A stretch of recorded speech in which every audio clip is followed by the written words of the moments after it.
Olá,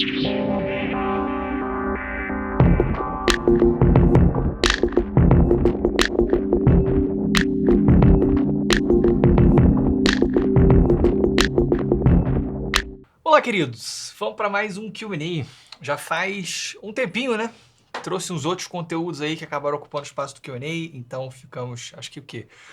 Umas 2 semanas sem, talvez. Enfim, vamos voltar, começando aqui pelo Gregory. É um pouco longo, mas o resumo é... O Gregory comentou, né, que está passando por uma fase bem difícil na vida, porque sofre com depressão e transtorno de pânico. Cara, enfim, o Gregory falou que o canal acaba ajudando ele nesses momentos. E é o seguinte, cara, repara que o teu comentário, ele tá em primeiro lugar, né? Por quê? Cara, 36 pessoas curtiram, 6 pessoas responderam o seu comentário.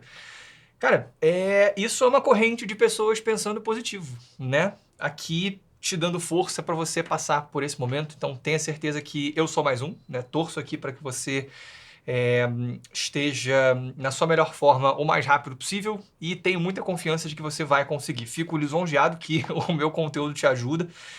E respondendo mais diretamente a sua pergunta, você tem um HyperX Cloud Core e pretende fazer um upgrade, será que o Cubadisco Gamer seria uma boa? Eu acho que pode ser legal para você sim, cara. Como opção de um fone, né, de uma categoria um pouco superior, com foco em jogos. Um outro fone que eu acho que vale a pena ser considerado é o Edifier Hack G7. Eu acho que a grande limitação é que ele é USB, então ele acaba sendo um pouquinho menos versátil, mas é um fone fantástico também. Então eu olharia para esses dois. Então é isso. Melhoras, tenho certeza que rapidinho você vai passar por isso tudo. Aqui, agora o Lucas Mateus, com um cafezinho, muito obrigado. Aliás, 2 cafezinhos. Gostaria de parabenizar pela leveza que eu abordo assuntos técnicos. É o seu momento de relaxar, mesmo que estejam sendo tratados de assuntos técnicos. Obrigado, cara, fico feliz. Minha pergunta é, nesse Q&A foi falado bastante sobre curva de resposta em frequência e também sobre tuning, inclusive sobre o que seria o acerto de tuning mecânico dos fones, mexendo nas carcaças e no hardware no geral.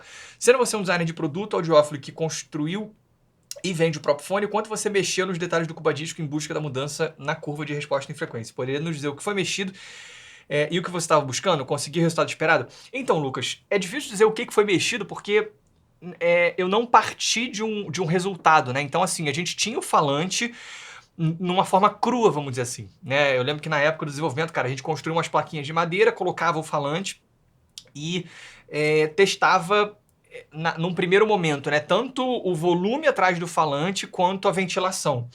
E a gente foi foi testando ao longo do tempo, assim, né? Botando várias plaquinhas para tentar aumentar esse volume atrás.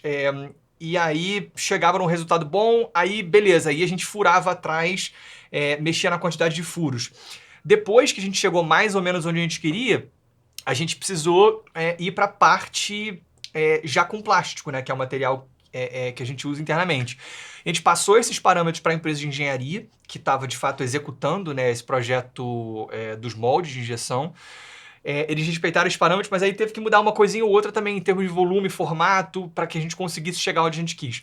Eu gosto muito do resultado, claro, tem coisas que eu gostaria de melhorar, como sempre, mas cara, deu para chegar onde eu queria sim, que é uma assinatura que é envolvente e, ao mesmo tempo que não assim, fortemente artificial, vamos dizer assim, ela não chega a ser uma assinatura chata, né? A gente queria que fosse um fone que ainda trouxesse o envolvimento. Então, eu gosto de onde a gente chegou com o Cubadisco.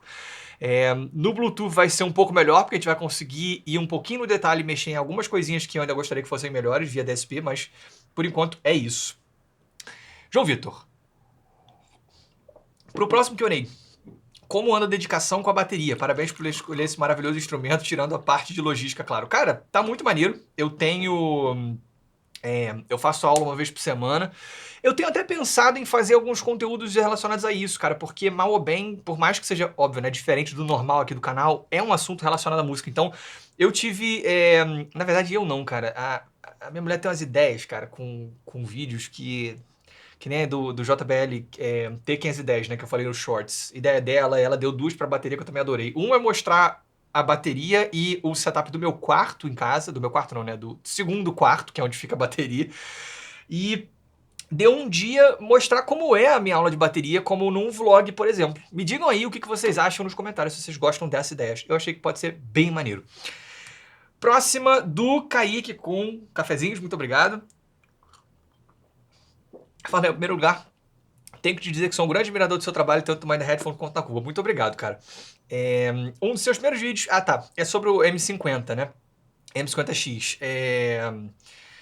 Queria saber as minhas rápidas percepções sobre ele hoje em dia, muitos anos depois do lançamento. Se eu acho que ele tem espaço nesse meio, eu acho uma boa opção. Cara, eu não... Ainda é um fone bom, né? Não deixou de ser um bom fone. Mas eu acho que ele hoje é mais limitado, né? Eu acho que hoje existem opções que podem ser mais interessantes. Assim, claro, eu sou suspeito pra falar, mas, por exemplo, eu prefiro o Cubadisc ao M50X. Um que eu nunca testei ainda, mas que eu imagino que também seja superior numa faixa de preço parecida, é a linha da KG, o K361, 371. O próprio... Tem a própria linha da Audio-Técnica, né? Tem o M70, mas ele já é mais caro. Mas, assim, não acho que dê pra dizer que ele é um fone que não tem espaço, né? Ele se tornou um clássico, como um AKG K240, assim, um tipo de fone que tem um uso muito forte no meio profissional, né? Então existe ainda uma questão de costume, de padronização, de certa forma. Mas eu acho que pra gente, como audiófilos, eu acho que podem existir opções mais interessantes pelo preço. E sugestões de headphones para um update sobre o M50X... seria um momento para experimentar um aberto? Cara, eu acho que assim, aqui depende do que você quer. Se você quer tipo um fone para substituir, pode ser legal. De novo, um K361, 371, um Cubadisco, alguma coisa do tipo. Mas eu também acho que pode ser maneiro você experimentar um negócio diferente, porque não é como, de novo, não é como se o M50X tivesse se tornado um fone ruim, né? Então, assim, você ter uma visão complementar, eu acho que vai ser mais interessante do que você ter um upgrade na mesma linha. Inclusive porque o M50X é um fone notoriamente fechado, né? Nem sobre o design, assim, ele é muito claustrofóbico. Então, um fone aberto vai te mostrar um outro universo, assim, que eu acho que pode ser bem interessante. E aí, depende muito do quanto você pode pagar, mas dá uma olhada na lista de recomendações que fica em todos os vídeos, que lá tem várias sugestões de fones em várias faixas de preço, inclusive abertos. É o que eu faria no teu caso. Eduardo Vanderlei. Objetivamente, qual a diferença entre o som de um setup desses de dezenas de milhares de reais para um mini system top de linha mais antigo dessas lojas de varejo, tipo Sony GRX 9900? Você conseguiria diferenciá-los reproduzindo a mesma fonte? Cara, com certeza a diferença é drástica, tá?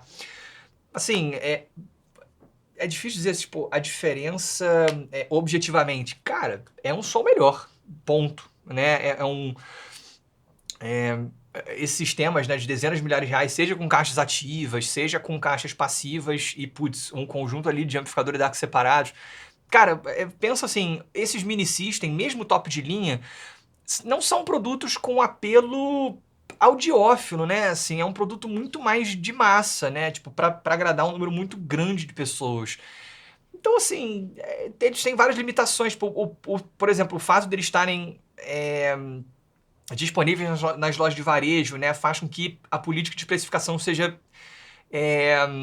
bem menos favorável ao consumidor do que produtos onde você compra direto da fábrica ou direto no e-commerce, por exemplo, né, que você não tem o custo de distribuição e tudo mais. Então, assim, tem N fatores para que, quer dizer, que fazem com que, putz, um sistema dedicado, quanto mais a gente está falando de um equipamento com muito mais caro. Aí, pô, se você pegar uma opção da mesma faixa de preço, já provavelmente seria melhor. Então, assim, cara, num setup de qualidade, né, de dezenas de milhares de reais, não que necessariamente o preço seja tão relacionado assim a desempenho, né, às vezes nem é, mas, pô, você vai ter um sistema que vai trazer falantes de melhor qualidade, né, um projeto acústico mais interessante, um foco maior em qualidade mesmo. Então, muitas vezes você vai ter maior extensão, melhor transparência, uma formação de palco melhor, resolução melhor, cara, uma resposta em frequência mais neutra.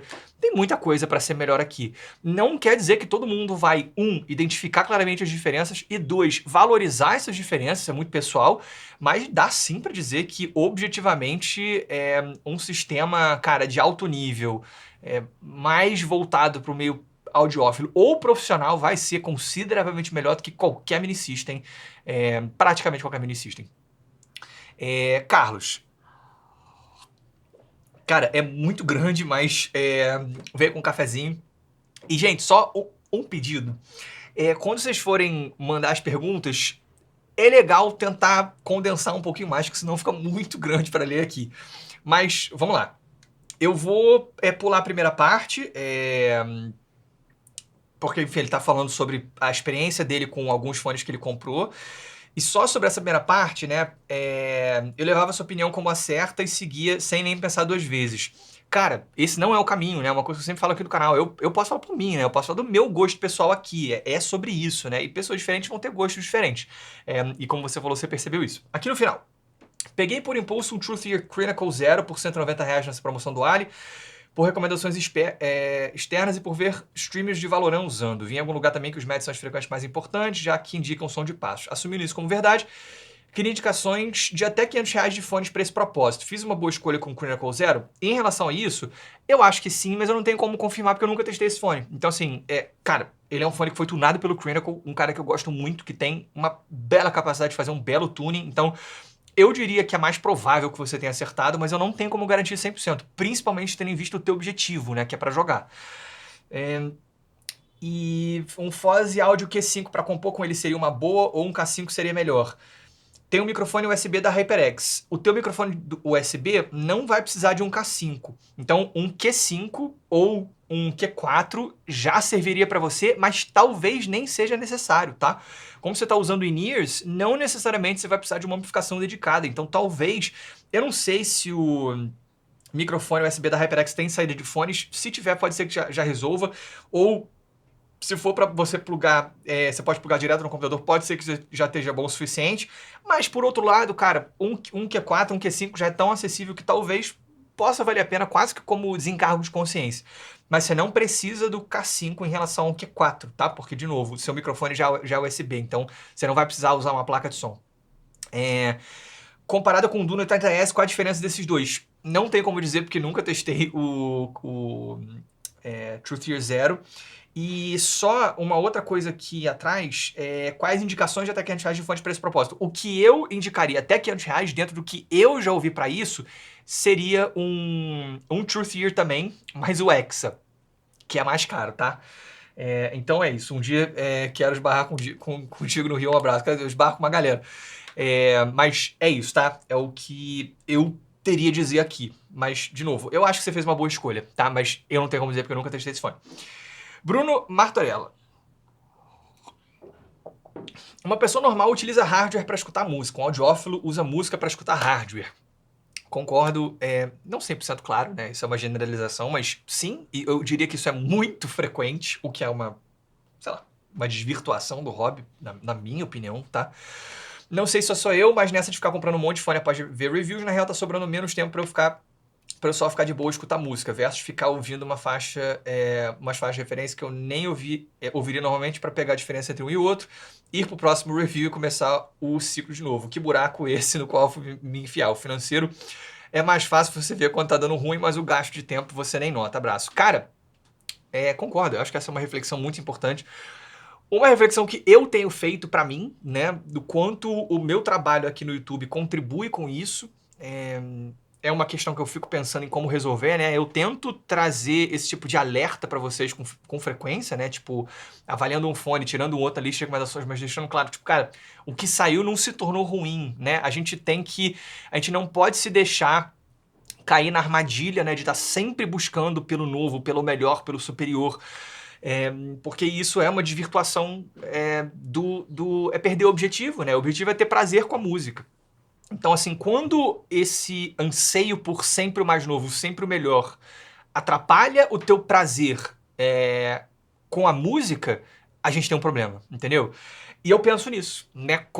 Na minha contribuição para isso, né? Que eu sei que eu tenho, óbvio, né? Se eu tenho um canal de reviews, eu automaticamente estou contribuindo para, cara, manter isso de certa forma. Mas, por outro lado, né, para quem tá comprando um fone agora novo, cara, faz sentido saber qual que é o mais novo, qual que é o mais interessante. Então, assim, eu tenho pensado muito nisso.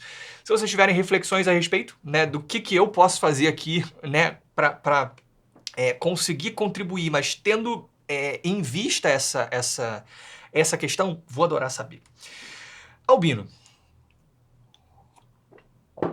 Próximo Q&A. Vi algumas pessoas falando que fones com assinatura neutra tem uma certa vantagem de serem melhores para equalizar. Sendo possível, então, você deixar ele da forma que você quiser. Por exemplo, talvez tenha uma música onde eu eu sinta que tá faltando um grave ou agudo, aí eu consigo melhorar esse equalizador. Isso é verdade? Nunca tive experiência com fone neutro, fiquei curioso sobre isso. Um abraço. Albino, só deixando claro, né? Como eu já falei algumas vezes aqui no canal, não existe fone 100% neutro. Isso é uma utopia.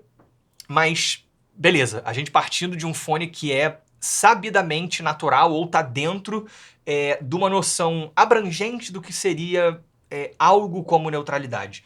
Eu acho sim que um fone como esse pode ser mais interessante para você equalizar, não necessariamente porque você vai ter um fone que vai ter alguma característica física que faz com que ele equalize melhor. A minha interpretação não é por aí, mas eu acho sim que é melhor a partir do momento que você pegar um negócio que você está partindo do que seria quase que um zero, é mais interessante para você aumentar ou diminuir alguma coisa. Porque vamos supor que você tem um fone que tem, cara, alguma parada mais peculiar, vamos dizer assim. Vai ser mais difícil você se balizar de certa forma, entendeu? Porque eu acho que de alguma forma você tentaria, nem inconscientemente, corrigir essas anomalias antes de você conseguir resolver o que você quer por gosto. Não sei se está fazendo sentido, mas eu acho que faz sentido sim, tá? Um fone mais neutro ser mais interessante ou mais fácil para você conseguir levar para a direção que você quer. E sim, é verdade que você consegue melhorar, cara, muitas dessas limitações de equalização, com certeza.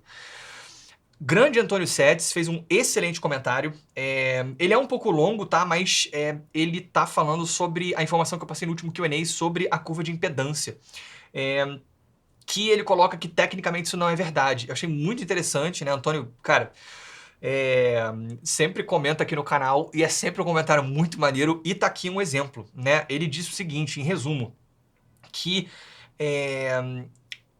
aqui, de fato, a HDC100 tem um pico de impedância 100 Hz, onde a fase é zero e a frequência é a frequência de ressonância do driver dinâmico. Dado que a potência é inversamente proporcional à impedância e que a resposta em frequência é medida com tensão constante ao longo do espectro, era se esperar um vale na faixa em torno de 100 Hz. No entanto, ele não ocorre. A resposta tem um pico um pouco acima de 100 Hz, aquele decaimento típico dos fones abertos abaixo dessa frequência. Ou seja, ao contrário do que se afirmou, o amplificador não vai ter nenhuma dificuldade em reproduzir os 100 Hz. Pelo contrário, vai ser até mais fácil, pois o fone vai drenar menos corrente. 100 Hz ele especifica a eficiência na maioria de seus fones em decibel por volt e não decibel por miliwatt, como a maioria dos fabricantes. O HD600 tem uma eficiência de 99 decibéis por volt a 1 kHz. Dado que a maioria dos celulares e mesmo dongles não chegam a 1 volt de saída, é fácil perceber porque muita gente se frustra com fones de alta impedância, principalmente se quiser dar o boost nos subgraves. Cara, excelente comentário, muito obrigado e não sabia, adorei saber. Então, valeu, Antônio. De novo, Antônio sempre faz comentários bem interessantes, né? Já vi outros Q&As que tinha alguém perguntando alguma coisa e Antônio mandando bem pra caramba nas respostas, falando um monte de coisa que eu não sei. Então, muito obrigado, como sempre. Samuel Lucas. Léo, próximo Q&A. Alterar o volume do fone muda sua tonalidade? No Eiffel Performer 5, eu o senti mais em V com ele em um volume mais alto do que quando abaixo dele. Não foi no máximo e a diferença de volume foi apenas 2 cliques no botão para baixo, mas senti que ficou mais equilibrado. Sensacional seu trabalho aqui, me surpreendo com os fones que tenho por indicação sua. Abraço. Muito obrigado, cara. Então, não acho que o volume do fone muda a tonalidade mais do que a tua audição muda um pouco. Existe um negócio que chama curva de equal loudness, Fletcher-Manson, se não me engano.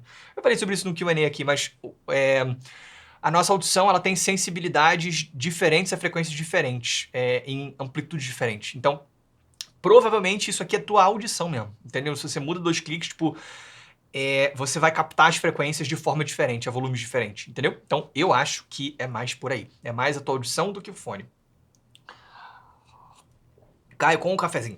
Léo, como você falou no penúltimo Q&A, que gosta mais de um MPB voltado ao jazz, lhe recomendo que escute os álbuns São Paulo Brasil, de César Camargo Mariano, e também Pindorama, do Grupo Pau Brasil. Não são exatamente álbuns de jazz puro, mas um pouco mais pro jazz fusion com nossos elementos culturais, primeiro, também aceito recomendações. E, cara, acho que você tá de bobeira em nunca ter escutado e conhecido Marcos Valle. Os primeiros álbuns dele são bem na pegada bossa nova e em posteriores tem até músicas mais puxadas para um rock progressivo que eu sei que você gosta. Cara, obrigado pelas indicações, ouvi algumas coisas e você tem razão, eu gostei. Então, fica aí a dica para quem tá assistindo, boas recomendações aqui, né? Eu adoro a mistura do MPB com jazz, cara, acho fantástico. Então, adorei a dica. Próxima do Daniel Brigo. Léo, parabéns pelo trabalho excelente. Qual o melhor show que foi na sua vida? Só uma observação rápida. Meu irmão, você não tem ideia, Daniel, do quanto por essa foto você é a cópia do meu cunhado. A cópia. Eu vou perguntar pra ele se eu posso botar a foto dele aqui aqui no canal, se ele não ficar chateado comigo, pra eu mostrar. Eu vou botar a foto dele do lado da tua. Meu Deus, eu olho e falo, caramba, é o Felipe. É o Felipe de bigode. Se ele não tiver deixado, foi mal, vocês vão ficar na curiosidade, mas assim, é assustador o quanto vocês são parecidos, pelo menos a foto pequenininha. Vamos lá, qual o melhor show que eu fui na minha vida? Fui em alguns shows muito bons, cara. Alguns foram memoráveis. Cara, John Mayer no Rock in Rio. Slipknot, na época que eu gostava muito de Slipknot aqui no Rio. Não gosto mais, mas na época foi um show fantástico. Dream Theater, mesma coisa, não escuto muito, mas foi um show incrível. E Madeleine Perrot, que eu fui aqui no Rio também. E nosso trio, cara. Já fui no show do nosso trio, que também foi absolutamente fantástico. Então, eu diria que esses são alguns realmente memoráveis pra mim. Próximo do Sarkar Dragon. Eu penso que para caixas não seria o melhor apostar em amplificação classe D. Pega um amplificador mais antigo ou receiver, procura algumas reviews, tem coisas boas no YouTube focada nessa área e também é bem recomendado para investir parte dessa grana em tratamento acústico, ajuda extremamente na resposta de frequência. Cara, concordo com um investimento em acústica, né? Uma coisa que eu já falei algumas vezes, cara, e não foi eu que pensei isso, óbvio, mas que eu já escutei e eu concordo. Caixa de som toca junto com a sala, né? A sala é tão importante quanto a caixa. E eu também acho que amplificadores antigos podem ser muito interessantes, mas eu não concordo que para caixas não é melhor apostar em amplificação classe D. Cara, na minha experiência, eu até diria que é o contrário. Na casa do meu pai, cara, eu usava, né, e agora ele continua usando, um par de Belcantos RF1000, que usam os módulos Ice Power da Bang Olufsen, com acho que 1000 watts por canal em 4 ohms. E assim, cara, eu nunca testei um amplificador melhor naquelas caixas.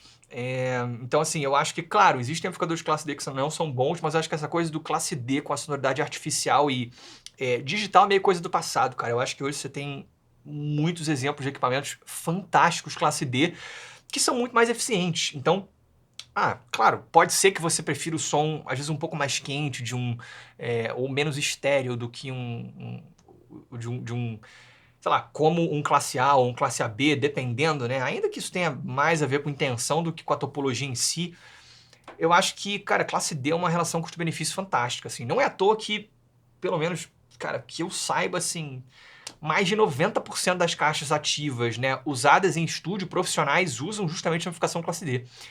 Em estúdio é muito comum a amplificação classe D, né? E eu acho que isso é um testamento para o quanto isso tá bom hoje em dia, né? Você ter, tipo, os equipamentos profissionais usados para fazer as músicas que a gente usa, com muita frequência usa amplificação classe D. Eu acho que é muito bom hoje em dia, cara. Jamison Pinheiro. Fala, Léo, tudo certo? Caí no canal... isso é muito maneiro, cara. De forma despretensiosa, quando eu tava pesquisando sobre o MacBook M1 e fui sugado pelo hobby. Cara, de novo, muito maneiro, mas ao mesmo tempo... Desculpa, cara, foi mal. Eu certamente contribuí aí pra tua diminuição da conta bancária. Perdão, cara. A pergunta é, como HE400EC mais Q4 tem me reapresentado álbuns de maneira incrível, estou muito feliz com ele, mas percebo que depois de abrir uns 75% do volume, não tem nenhum aumento no som e a única coisa que acontece são distorções.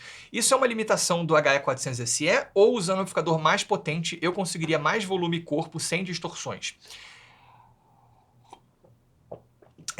Ouço música prioritariamente pela Cobus, que além da biblioteca ótima para o meu gosto, também é cliente da empresa que trabalha na parte de curadoria de playlists e criação de panoramas e reviews sensacionais. Inclusive, seria bem legal fazermos algo com a Cuba, bora conversar. Claro, cara, manda um e-mail pra gente. A gente tem uma agência que faz esse trabalho, mas certamente, assim, sempre bom conhecer mais. Cara, então, eu cheguei a falar sobre isso, cara, no review do Q4, se eu não me engano, mas assim... O Q4, ele tá muito no limite para tocar um HE400SE. Tendo em vista que o HE400SE é um fone muito bom pelo que custa, eu acho que assim, se uma pessoa tem um limite de, digamos, putz, R$1.200 para montar um sistema, pode ser a solução, né? Porque assim, é um amplificador muito barato que consegue lidar com esse fone. Agora, se você puder pegar uma coisa melhor, mais potente, vale a pena porque é isso, assim, o Q4 tá muito no limite para tocar o HE400SE. Então, Em boa parte das situações vai ser suficiente, mas para algumas pessoas, para algumas gravações, para alguns momentos, pode ser que não seja. E aí você vai precisar de mais potência. Isso não tem a ver com fone, isso tem a ver com o amplificador. Ou melhor, tem a ver com a interação do fone com o amplificador. Mas o ponto é, essa distorção é por causa do amplificador. Certamente o HE400CE consegue subir mais o volume sem distorcer, tá? Então, faz sentido, eventualmente, caso você queira, se você puder, pegar um amplificador com mais potência, sim. Fernão Ferreira, só acabar aqui. Oi, Leonardo. Sempre fui do hobby, mas só não sabia. Na minha adolescência já tive marcas como Philips, Bose. Ele tá falando um pouco da história dele, vou ir direto mais para a pergunta. O que que... Resumindo, estou indo por um caminho de tecnicalidade porque isso me atrai mais que as características mais subjetivas. Eu diria que tecnicalidades ainda é meio subjetivo, mas beleza, eu entendi o que você quis dizer, tá? Ou não sei. Quer dizer, eu entendi, mas não sei se eu acredito tanto no que eu acabei de falar. O que você... No caso de Inês, eu acredito em headphone... Bom, assunto longo, tá? Deixa quieto. O que você recomendaria na faixa abaixo de $1.000 para um upgrade, especialmente em termos de extensão, que é onde meus dois melhores fones acabam pecando? O Mase 109 Pro atenderia essa característica ou devo seguir com outro planar magnético? Ó, primeiro que assim, não recomendo o 109 Pro, tendo em vista o que você falou, porque o 109 Pro é um fone mais musical e eu, em algum lugar, associo o que você está dizendo, né, sobre as tecnicalidades, inclusive por causa dos fones que você tem, há uma pegada um pouco mais fria, mais estéril, tá? Então, fones mais analíticos. O 109 Pro definitivamente não é isso. Então, o que eu recomendaria abaixo dos $1.000? Uma opção é um Sennheiser HD800S usado, ou HD800, porque pelo que eu vi, você consegue um usado no eBay da vida por menos de $1.000. Não indo num desse, porque tem uma questão de extensão, você falou de extensão, né? A extensão dos graves do HD800S não é incrível, ele tem um decaimento típico de falantes dinâmicos, mas ele é um fone muito técnico e sim mais estéreo. E eu olharia para outros fones da Hi-Fi Man, cara. Eu não sei hoje o que tá logo abaixo dos $1.000, talvez um Ananda, alguma coisa assim, né? O que tá acima do Edition XS. Talvez fosse a minha aposta. Tem os fones da Audeze, mas eles são mais quentes, então também não acho que é o que você quer. Eu acho que talvez eu iria em algum desses dois, cara. A linha do... O Mase Lyric seria legal, mas é muito mais caro. Acho que nem usado você consegue por menos de $1.000. Tem os da BR Dynamic, podem ser legais também. Eu não conheço os mais recentes, tá? Mas eu acho que eles seguem uma linha mais por aí, que eu acho que você pode olhar também. Mas eu iria nisso. Talvez um Hi-Fi Man topo de linha. Quer dizer, topo de linha. Um Hi-Fi Man que esteja nessa faixa aí, tem algum. Ou um HD800 ou HD800S. Davi Pinotti. Salve, Léo. Obrigado por compartilhar seu conhecimento aqui. Pergunta, qual o papel da remasterização na maneira de ouvir músicas atualmente? Percebo aumento gradual do número de remasterizações, até mesmo em gravações não tão antigas assim, como é o caso de certos discos do Nirvana, por exemplo. Há um interesse de mercado por trás disso? O objetivo, de fato, seria promover uma melhoria na reprodução das músicas. Pergunto isso por me perceber arbitrariamente escolhendo versões não remasterizadas de certos discos, por ter a impressão de uma fidelidade maior à intenção da masterização original. Eu acho que as duas hipóteses não são excludentes. Tipo, o interesse do mercado por trás disso, o objetivo é promover uma melhoria na reprodução. Eu acho que uma melhoria na reprodução faz com que haja mais interesse no mercado. Né, por exemplo, se tem uma parada que eu ouço muito, que eu gosto muito, eu vou querer escutar uma remasterização para ver como é que ficou. E a remasterização pode ser que piore. Existem casos, né, principalmente assim no ápice da Loudness War, onde as remasterizações só, cara, ferravam com a dinâmica, assim, levavam tudo lá pra cima, com ganho alto pra caramba, no limite. Tem alguns casos de gravações, eu não vou lembrar qual agora, mas de gravações que eram remasterizadas ao longo do tempo. Se você fosse olhar a análise espectral, você via que era cada vez mais comprimido. A compressão dinâmica ia cada vez mais pro buraco. Então, assim, pode existir isso, mas eu acho que tem uma questão, assim, de simplesmente eles quererem usar tecnologias atuais para trazer uma melhora. Então, né, eu acho que é subjetivo sempre, né, porque depende das intenções, né, como você colocou, Mas eu não sei se eu diria necessariamente que a masterização original teria uma intenção que uma remasterização atual estaria infringindo, vamos dizer assim, né? Porque as intenções da época eram limitadas pelas tecnologias da época, né? E hoje você tem tecnologias muito maiores para conseguir trazer mais qualidade. Até que ponto isso é usado para trazer mais qualidade objetiva é uma questão. Mas eu gosto disso, assim, de você ter essas remasterizações que são meio que outras interpretações, possivelmente mais recentes, dessa master. Então eu acho maneiro, cara. Aqui do Rodrigo, cara, tem 2 cafezinhos, é bem longo, mas em resumo é o seguinte, ele tá perguntando se quando a gente compra headphones ou in-ears, a gente deve desligar o equalizador do aplicativo que está reproduzindo as músicas ou deixá-lo habilitado em nosso preset favorito sem nenhuma vergonha na cara e medo de sermos felizes. Aí aqui, ele pergunta por quê. Reproduzir músicas sem interferência de equalizador equivale a ouvi-los o mais próximo possível das gravações originais. Por outro lado, de que adianta você avaliar ou comprar fones comparar com o equalizador desligado se na vida como ela é, o equalizador vai estar habilitado na configuração favorita? Cara, eu acho que tem algumas questões aqui. Eu acho que é um questionamento bem interessante. Ó, primeiro, imagino que reproduzir música sem interferência de equalizador equivale a ouvi-los o mais próximo possível das gravações originais.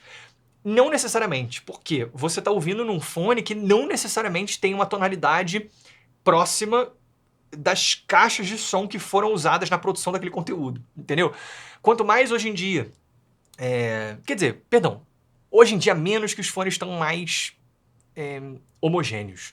Mas assim, dependendo do que você estiver ouvindo, você não vai estar próximo da gravação original, porque os fones muitas vezes não estão nem perto do que seria uma ideia de neutralidade um pouco mais abrangente. Como eu falei numa outra pergunta mais cedo aqui no Q&A. Agora, então assim, não necessariamente você vai estar mais próximo, tá? Esse é um ponto. Agora, um segundo ponto que é interessante aqui, você falou, de que adianta eu avaliar ou comparar fones com equalizador desligado se na vida como ela é, eu irei mantê-la habilitada o tempo todo? Então, mas eu acho que aqui existe uma questão também. Por quê? Justamente porque os fones não necessariamente estão próximos de uma intenção original, né? E porque fones podem ter tonalidades muito diferentes, não é o mesmo perfil de equalização que vai fazer com que você tenha o som que você quer. Então, assim, eu entendi que, você costuma preferir fones mais em V, por exemplo, né? Com mais graves e mais agudos. Beleza. Agora, imagina que você comprou você tá usando, sei lá, um fone que seja bem... um grado, né? Um headphone da grado. Aí, beleza, né? Um fone muito focado nos médios, de você baixar médio, atochar grave, atochar agudo, ele vai ficar em V. Agora, imagina que você comprou um Tipsy Tromso, por exemplo, que é um in-ear, que eu já trouxe no multi-review aqui, que é um fone muito em V. Cara, aí o teu perfil de equalização vai... sei lá o que vai acontecer, assim, vai ficar um negócio pavoroso, que provavelmente nem você vai gostar. Então, a equalização, eu não vejo como você dissociar ela do fone, porque você equaliza para fazer com que um fone ou uma caixa de som tenha o som que você quer. Só que você não está partindo do mesmo lugar com fones diferentes, entendeu? Então, eu acho sim que o ideal é você desligar a equalização quando você vai ter um fone novo. Até para você ver, tipo, como é que é o som desse fone e aí você deixar ele no teu gosto, né? O perfil que você vai fazer para esse fone, para deixar ele no teu gosto, é diferente do perfil que você vai fazer para um outro fone para deixar ele no seu gosto, entendeu? Eu não tô dizendo aqui que não vale você equalizar, o que você não deveria equalizar. Longe disso, né? Eu acho que você tem que fazer o som ficar bom para você. Então, equaliza, vai fundo, seja feliz. Mas eu só não acho que a estratégia de manter um perfil fixo para vários fones é o ideal, porque é isso, você não vai escutar como esse fone, talvez tivesse um fone que te traria uma parada que você ia falar, pô, isso aqui tá muito bom, eu gostei muito disso aqui, entendeu? E você não precisaria equalizar ou não equalizaria da mesma forma. Então, é isso. E parabéns pela altíssima qualidade de conteúdo, você estava fazendo eu redescobrir a paixão pela audiofilia adormecida há décadas. Obrigado, cara, fico muito feliz e lisonjeado de ler uma coisa dessas. De certa forma foi mal, porque provavelmente você vai voltar a gastar dinheiro com isso, mas muito obrigado pela tua gentileza. Eric Peterson com cafezinho, muito obrigado. Fala, Léo, tudo bem? Com relação à questão da alteração da impedância de acordo com a frequência, eu comprei um JK4U Pro e um dongle da Fio KA3 para poder ligar no meu celular. E aí, como eles têm mais potência que as... Não, peraí. como o fio tem mais potência que essa no meu notebook, resolvi ligar no notebook, percebi uma perda muito grande nos graves. Até pedi ajuda dos meus filhos para um teste cego, é realmente muito perceptível. Isso pode ter acontecido por essa questão da variação da impedância? Se sim, tem alguma coisa que eu poderia fazer para me prevenir na compra do meu próximo DAC? Cara, não é por isso, tá? Quando a gente está falando de in-ears assim, é muito improvável que você tenha a impedância exercendo qualquer tipo de influência, porque não são fones exigentes. Eles podem até ter uma curva bizarra, mas ele pode até entrar no que o Antônio Setz falou aqui no Q&A, né, no comentário que eu mostrei dele. Mas assim, eu acho que é estranho, cara. É estranho. Eu não... Porque assim, não deveria existir uma diferença tão grande. É claro que é difícil de mencionar com base no relato, né? Eu não sei o que você está chamando de grande, né? Não tenho como eu saber isso. Pode ser que exista algum defeito, pode ser que o seu notebook esteja com algum efeito, alguma equalização que você não sabe ligada, isso é uma possibilidade. Pode ser que tenha alguma questão na saída do teu notebook, por algum motivo tem gráfico pra caramba. É muito difícil dizer, Eric, sem poder testar e entender melhor o que você está dizendo exatamente. Mas não é uma questão da impedância, assim, é um relato que eu acho curioso, tá? Mas não dá muito para dizer por aqui. Se você conseguisse testar com um outro, ou melhor, vou botar da seguinte maneira. Se você conseguir algum outro equipamento para comparar, um celular, por exemplo, né? Testa esses fones com ou melhor, esse fone com um celular e vê o que acontece. Ele vai ficar mais próximo do notebook ou do KA3? Se você adicionar um terceiro, um quarto para você fazer uma comparação, tentando deixar o volume próximo, tá? Isso é muito importante. Você vai conseguir ter uma noção de quem é que está desviando muito do padrão. Porque se você tem uma diferença significativa, quer dizer que alguém tá distante do que seria o ideal. É importante entender quem é. Então, se você compara com o celular, por exemplo, e o celular tem um som muito parecido com o fio KA3, quer dizer que, pô, ou pode ter algum efeito no seu notebook, ou pode ser que a saída do teu notebook tenha alguma coisa bizarra, que tem gráfico pra caramba. Se você tiver um som muito mais próximo do teu notebook, pode querer dizer que o teu fio tá com defeito. É a estratégia que eu usaria para tentar descobrir essa situação. César Augusto. Quando começa o envio dos arcos Cuba Bluetooth? César, fica ligado nas nossas redes sociais. A gente tem, principalmente no Instagram da Cuba, fornecido atualizações, mas os envios começam em junho, tá? Então, é isso. Acabou. Esse foi um Q&A. Menos perguntas, mas ainda assim, tempo pra caramba. 37 minutos de novo. Foi mal, gente. É isso, gente. Mandem suas perguntas pro próximo. Espero que vocês tenham gostado. Se vocês tiverem gostado, clique no botão de like. Se vocês tiverem gostado muito, se inscrevam no canal. Grande abraço.